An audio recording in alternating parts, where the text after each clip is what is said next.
Pues muy bienvenidos a todos nuevamente, hermanos y amigos. Y hoy deseo hablaros, pues, de la apologética. Lo estoy haciendo últimamente y creo que es necesario para evitar extremos de los que hemos estado hablando en los últimos vídeos, como la respuesta que di. Ya no doy nombres, para que no se genere de nuevo todos esos mensajes interminables, aunque con libertad todos los que queráis escribir, para eso están comentarios. Y también pues hablé de esta importancia de la apologética, pero en el equilibrio, la defensa de la fe e incluso la defensa de la fe de la Iglesia, que es, creemos los católicos, la Iglesia que Cristo fundó, la Iglesia católica, y esta es la apologética, ¿verdad?, que en un sentido hacemos los católicos. En el vídeo La unidad de los cristianos hablé de cuál es la importancia de la apologética en el verdadero significado, no en el falso ecumenismo, sino en el verdadero significado del ecumenismo. Pero hoy comienzo, pues nuevamente, con la palabra de Dios y leo, pues la versión Reina Valera, que sé que hay hermanos pues evangélicos que de alguna forma nos siguen, y quiero también, pues, por amor y respeto a ellos, pues a menudo también leer de esta versión. De hecho, es una traducción que me gusta mucho, y leemos en la primera epístola del apóstol Pedro, en el capítulo 3. Santificad a Dios el Señor en vuestros corazones. Y ahora aquí habla de lo que es la defensa de la fe, la importancia de la apologética, como sabéis, y estad siempre preparados para presentar defensa. Pero añade, y esto es lo que solemos olvidar a veces, con mansedumbre y reverencia ante todo el que os demande razón de la esperanza que hay en vosotros. Creo que este versículo merece la pena que se lea de nuevo. Y voy a reaccionar, es decir, voy a dar una explicación, voy a compartir algo y me podéis dejar en comentarios cuál es vuestra opinión sobre lo que voy a decir. Santificad a Dios el Señor en vuestros corazones y ahora estad siempre preparados para presentar defensa, pero añade, y esto es lo que olvidamos, con mansedumbre y reverencia ante todo el que os demande razón de la esperanza que hay en vosotros. Comienzo por el final. Aquellos que nos demandan razón de la esperanza que hay en nosotros, esta esperanza, ¿pensáis que es principalmente todas aquellas cosas que nos diferencian a los católicos con otras confesiones de fe, o aquellas cosas que a los protestantes diferencian con otras confesiones de fe? ¿Cuál es la verdadera apologética? Es la primera pregunta que planteo. Podéis escribir en comentarios, porque ahora aquí voy a citar algún libro también, a leer un par de párrafos y volver de nuevo a las Sagradas Escrituras, la palabra de Dios, para pues ir avanzando en esta reflexión. Y de verdad, esta vez insisto, espero vuestros comentarios, no para entrar en un debate, pero os voy a decir algo. ¿Cuál es la verdadera apologética? Yo como católico, ¿qué es lo que prefiero? Voy a hacer esta pregunta. Me podéis responder también vosotros, los que sois católicos o protestantes. Yo que soy católico, ¿a qué doy más valor? ¿A que un protestante se hiciera católico a través de los argumentos que yo pudiera darle o de los libros que yo le prestara, o incluso de yo ganar un debate en internet con él, y que mis argumentos lo humillaran de tal forma que comenzara a llorar y por fin se hiciera católico? ¿A qué le damos más valor, en definitiva? ¿A que un protestante se haga católico o a que un ateo se haga cristiano? Es decir, si yo tuviera que elegir entre un agnóstico o un ateo que se haga cristiano pero dentro del protestantismo, o a un protestante muy conocido en las redes sociales que a través de argumentaciones y cartas conmigo, o conversaciones o debates públicos o libros que yo le dejara, se hiciera católico y que además incluso pudiera decir en público que gracias a Sergio yo refuté todas las enseñanzas del protestantismo, por fin se hizo católico. Y por supuesto que ahora no estoy dando un falso mensaje ecuménico y alguno pensará que es una contradicción con mensajes míos anteriores. Creo yo en el valor de la apologética católica. Creo yo que hay errores en el protestantismo y que deberían venir a la Iglesia, que creemos que es la católica, la que Cristo fundó, una santa católica y apostólica. Creo yo que ahora como católicos, mi esposa y yo hemos avanzado, o estamos avanzando más bien, a la plenitud de la fe, tras dejar el protestantismo, sí lo creo. Pero ¿a qué doy más valor? Vuelvo a hacer la pregunta. ¿A que un ateo se haga cristiano, incluso dentro del protestantismo, o que a un protestante se haga católico? Pues yo le doy más valor a lo primero. Pero muchos se olvidan en sus canales de apologética protestante o de apologética católica que hay más valor en ganar un alma para Cristo que en ganarla para nuestra confesión de fe, por muy seguros que estemos, sobre todo los católicos. Bueno, los protestantes dicen que también lo están, pero no voy a entrar en eso porque no quiero caer en subjetivismo o en relativismo y no quiero que malinterpretéis como ya alguno quizá lo está haciendo. ¿A qué damos más valor? ¿A que alguien sea perdonado, redimido por Cristo, atraído a Cristo, o que venga a nuestra confesión de fe, por mucho que estemos convencidos de que nuestra Iglesia es la única verdadera? ¿Sabéis? Y aquí vendrá la gran contradicción de Sergio, algunos dirán. Bueno, pues pensad lo que queráis, y lo digo no desde el orgullo, sino desde el amor y del respeto. Podemos quizá crear un debate acerca de esto, pero yo creo que la verdadera apologética, incluso de la que posiblemente nos está hablando el apóstol Pedro, va más allá de la apologética que nosotros hacemos a veces, que es importante, es esencial. Le debemos dar un valor inmenso a la apologética católica, la defensa de la fe de la Iglesia que Cristo fundó, de los sacramentos. La Sagrada Eucaristía no es secundario.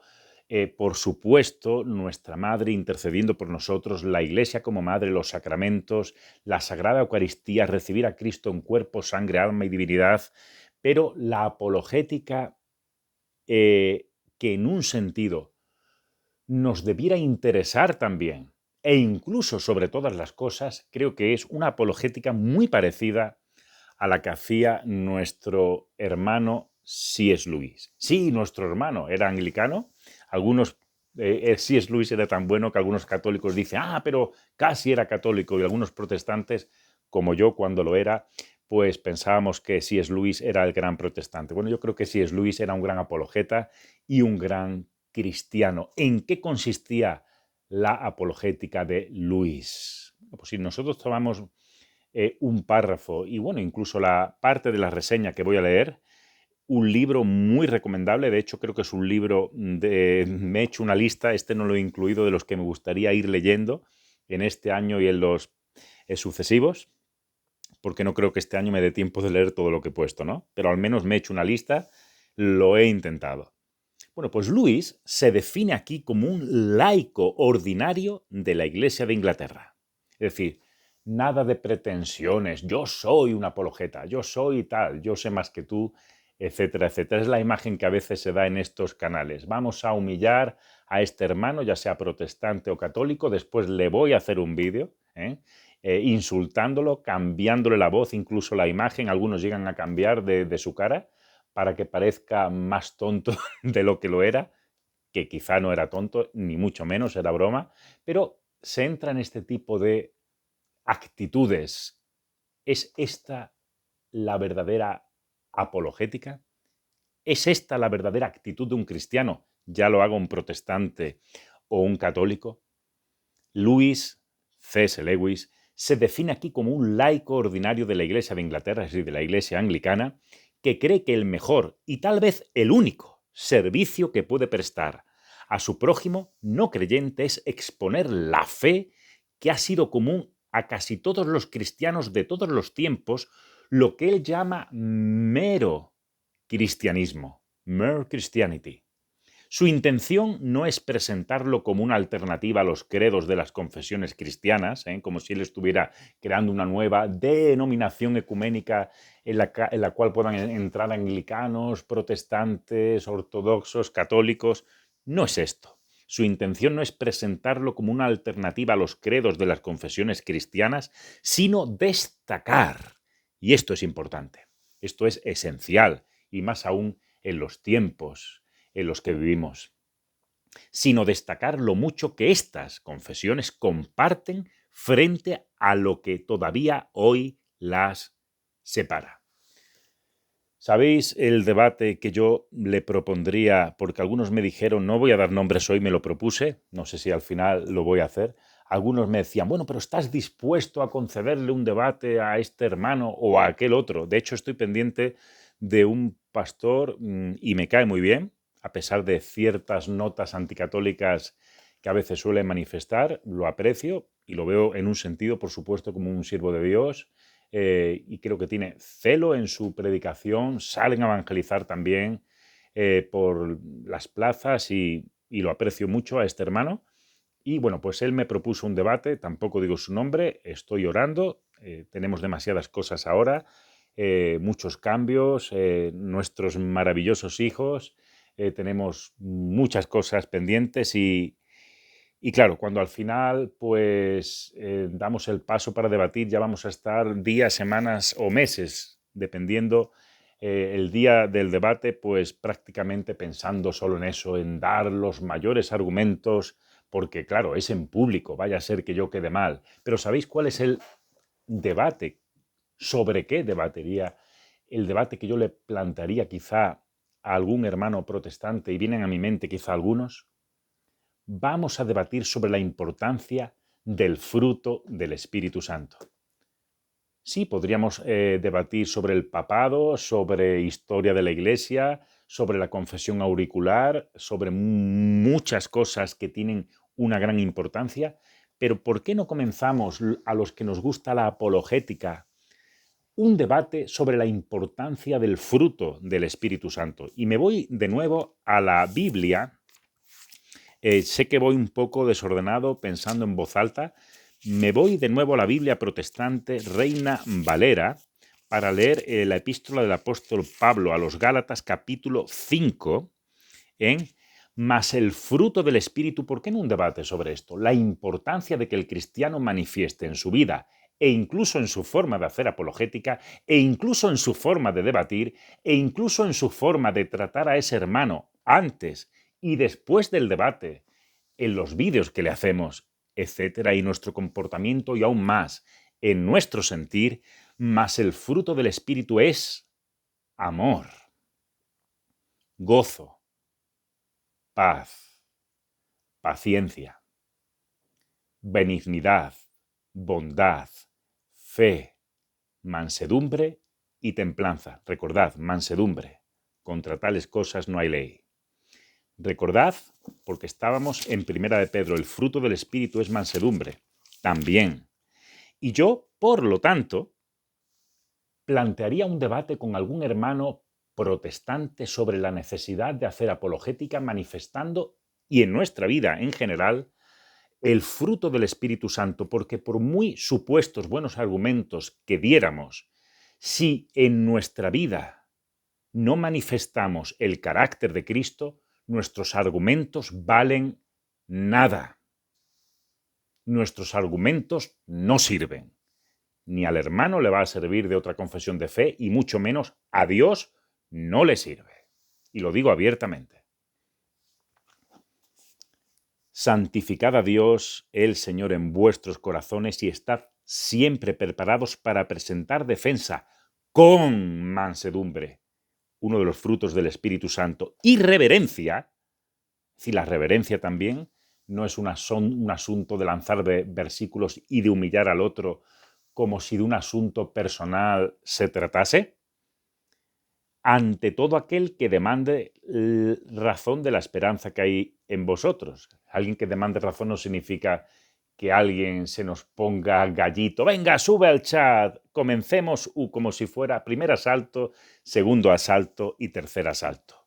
La verdadera apologética, creo, que tiene una mayor importancia en buscar a esa alma para que sea cristiana, mucho antes de que sea de nuestra confesión de fe. Yo, sinceramente, prefiero que un ateo se haga protestante antes que un protestante se haga católico. Y ahora que me vengan todos los apologetas que pudieran cruzarse con este mensaje en internet, ya que me ha dicho un hermano que ya parece ser que YouTube incluso a veces recomienda mis vídeos. Bueno, no lo sabía, pero que todo sea para la gloria de Dios. Yo prefiero nuevamente que este sea un canal pequeño, como lo es, en número de suscriptores, quizá 1000, 2000, 3000, que ya hemos pasado los 1000, bien.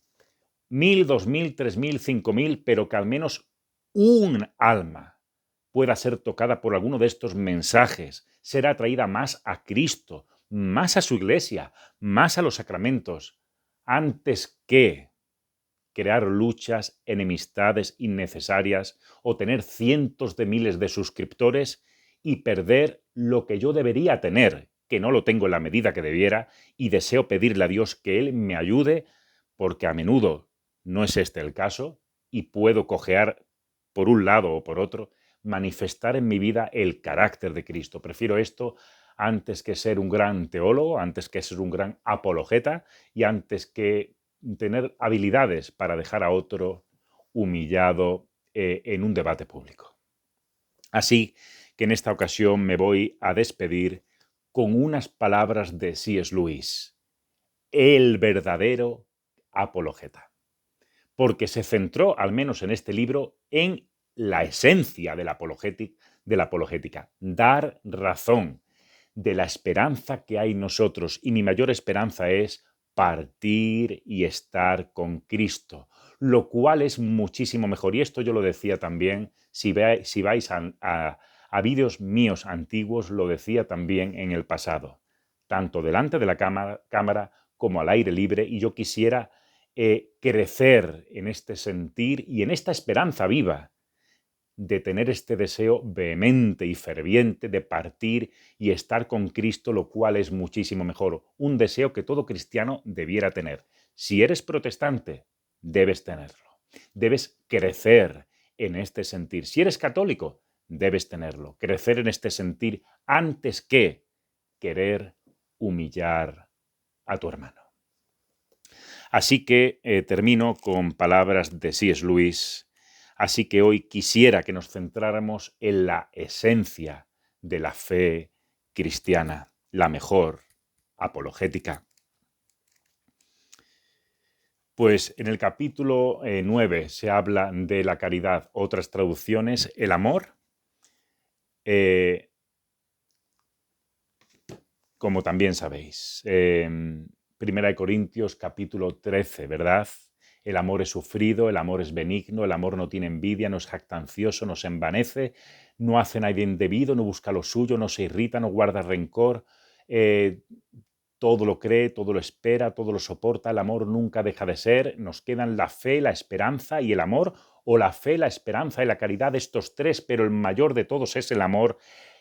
Lo mayor es la caridad. Y esto es lo que dice ahora C.S. Lewis. Dice aquí: caridad significa amor en el sentido cristiano. Pero el amor en el sentido cristiano no significa una mera emoción, ¿verdad? Es un estado, no de los sentimientos, sino de la voluntad. El estado de la voluntad que naturalmente tenemos acerca de nosotros mismos y que debemos aprender a tener acerca de los demás. Es decir, es un estado también de la voluntad. Debemos querer amar al hermano. Siempre tenemos que responder al protestante, al que es de otra confesión de fe, con ironía, de forma hiriente. ¿Por qué no responder con amor, con caridad? Porque es un estado de la voluntad, no una mera emoción. No se trata de que ese hermano o cualquier otro me tengan que caer todos igual de bien. Se trata de, con nuestra voluntad, pedirle a Dios tanto el querer como el poder para amar a nuestros hermanos, a todos los que están en Cristo, que en algunos hayan anticatolicismo, es posible, quizá lo han enseñado mal, como yo antes era muy anticatólico, y no por ello Dios me envió al infierno. Aquí estoy, haciendo apologética católica, pero hoy, más que apologética católica, si me lo permitís, estoy simplemente haciendo una apologética cuyo centro es el mero cristianismo. Así que el Señor nos ayude a crecer en el fruto del Espíritu Santo y a crecer como cristianos en la fe, la esperanza y la caridad, para que podamos dar en nuestra apologética, en nuestra vida cristiana, con nuestras palabras, pero también con nuestra vida, dar razones de la esperanza que hay en nosotros, pero hacerlo siempre con mansedumbre y con reverencia. Que el Señor os bendiga, hermanos protestantes y hermanos católicos. Amén.